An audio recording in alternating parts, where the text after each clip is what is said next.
5ാം class വിദ്യാർത്ഥിക്ക് അധ്യാപികയുടെ മർദ്ദനം. Thoongampara saint Thresia's LPS സ്കൂളിലെ 5ാം ക്ലാസ് വിദ്യാർത്ഥി അർജുനാണ് മർദ്ദനമേറ്റത്. 9-ാം തീയതിയാണ് സംഭവം. അധ്യാപിക മുഖത്തടിച്ചതിനെ തുടർന്ന് കടുത്ത ചെവിവേദന അനുഭവപ്പെട്ട അർജുനെ നെയ്യാറ്റിൻകര ആശുപത്രിയിൽ പ്രവേശിപ്പിച്ചിരുന്നു. അടിയന്തരമായി ENT സ്പെഷ്യലിസ്റ്റിന്റെ ചികിത്സ തേടാൻ ഡോക്ടർ നിർദ്ദേശിച്ചു എന്നാണ് കുട്ടിയുടെ അച്ഛന്റെ പരാതിയിൽ പറയുന്നത്.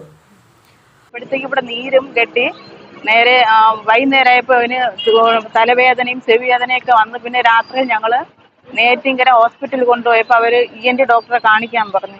വീട്ടിൽ വന്നപ്പോഴും അവൻ ഇങ്ങനെ പറഞ്ഞു, ഇതുപോലെ ഇങ്ങനെ സിസ്റ്റർ അടിച്ചെന്ന് പറഞ്ഞു.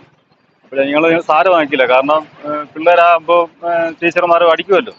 നമ്മൾ സാരമാക്കാത്തതുകൊണ്ട് പിറ്റേന്ന് ഇതേപോലെ വൈകുന്നേരം ഇന്നലെ ബുധനാഴ്ച വൈകുന്നേരം ഒരു 7 മണിയായപ്പോൾ പറഞ്ഞു, അച്ഛാ എനിക്ക് തലവേദന എടുക്കുന്നു, എനിക്ക് ഒന്നും കഴിക്കാനും ഈ സൈഡൊക്കെ പിന്നെ ഭയങ്കര വേദനയെന്ന് പറയും. നീരും കയറി, പെട്ടെന്ന് കണ്ണിൻ്റെ ഇവിടെയൊക്കെ ചുവന്ന് കയറി. അങ്ങനെ ഹോസ്പിറ്റലിൽ പോയി. ഹോസ്പിറ്റലിൽ ചെന്നപ്പോൾ ഞങ്ങൾ ഡോക്ടറെ കണ്ട് കാര്യങ്ങൾ സംസാരിച്ച് അവർ തന്നെ പറഞ്ഞ് കേസ് എടുക്കണം, കേസ് എടുത്തിട്ട് ബാക്കിയുള്ള കാര്യങ്ങൾ മുന്നോട്ട് കൊണ്ടുപോകാൻ പറഞ്ഞു. ആശുപത്രിയിൽ നിന്ന് തിരിച്ചെത്തിയ ശേഷമാണ് കുട്ടിയുടെ മാതാപിതാക്കൾ കാട്ടാക്കട പോലീസ് സ്റ്റേഷനിൽ പരാതി നൽകിയത്. ഷൈനി എന്ന അധ്യാപികയാണ് മർദ്ദിച്ചത് എന്നാണ് കുട്ടി പറയുന്നത്. ക്ലാസ്സിനിടെ പേപ്പർ ചുരുട്ടിക്കളിക്കാൻ ശ്രമിച്ചു എന്നാരോപിച്ചായിരുന്നു മർദ്ദനം. സംഭവത്തെക്കുറിച്ച് അന്വേഷിച്ചെന്നും കുട്ടിയെ മർദ്ദിച്ചില്ലെന്നുമാണ് സ്കൂൾ അധികൃതർ പറയുന്നത്.